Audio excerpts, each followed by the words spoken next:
So when we look at graphs, like if I graph this line, the blue line, is it a function? Kristen? Yes, because if you do the vertical line test, the line doesn't pass through. Okay, so Kristen says if you do that vertical line test, which means draw a vertical line, it crosses through how many times? Once. Okay, it crossed right here one time. That means at the x value of, say, -3, y was about -3.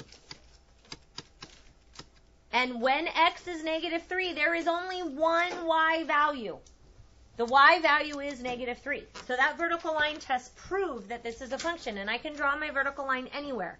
And I can figure out my x is 4 and my y is about maybe 5. And so when x is 4, y is 5. Only. Is there any other point? When x is 4, is there any other place that this orange vertical line touched? No. So that meant this is a function because I made the vertical line test. So you guys are answering it correctly when you see the picture. And if I give you a graph, like, let's have a new one here. If I give you a graph and I say, all right, is this orange guy, oh, he's blue. Is this blue guy a function? Some people are saying no. So let's try it with a vertical line test. Draw a vertical line as straight as I possibly can. There, it would prove that it is a function. But what if I draw it here? How many times did the vertical line cross that blue line? What do you think, Tyler? 3 times. It crossed 3 times.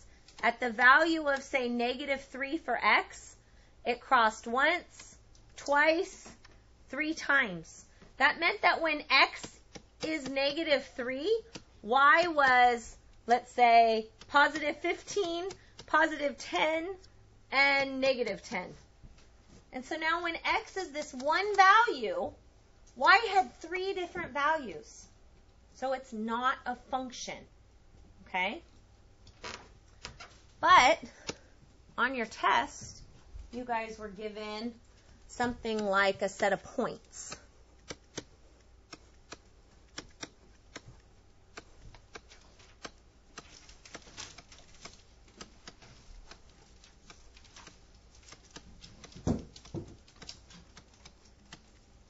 Okay? And when you were given this set of points, Hunter, most of you said, no, it's not a function. Because for every x value, there's more than one y value. But that's not actually true. If you look at these points and you were to graph them, 6, 3 is like here. And so I've graphed this one. And look, here it is again. It's the same exact point. Is it a different spot? No. So when x is 6, what's y? 3. Is it anything other than 3 ever? No. And then you had 5, 2, which might be somewhere here, but you had it twice. And you guys saw that and you said, no, it's not a function, it's repeated. But it's not true. Those are the exact same points, which means that it didn't change. When x is 5, what's y? 2. Is it anything other than 2? No. So this is technically a function. 3, 1 sits here, and 2, 0 sits here. And if you connect your line, it might be funky. Wow, that was crazy. But it's a line. It might turn. It might have some different slopes in it. But when x is 6, it only had one value.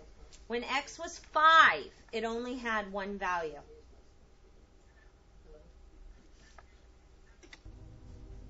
See if it records. Okay, so this is technically a function. Even though this point and this point look like they repeat, and you want to say, no, it's not a function, when x was 6, y was always 3. And so it still makes it a function. So the only way when you're given a set of points you have to look. So if there are two of the same x values, you want to take a look at the y point.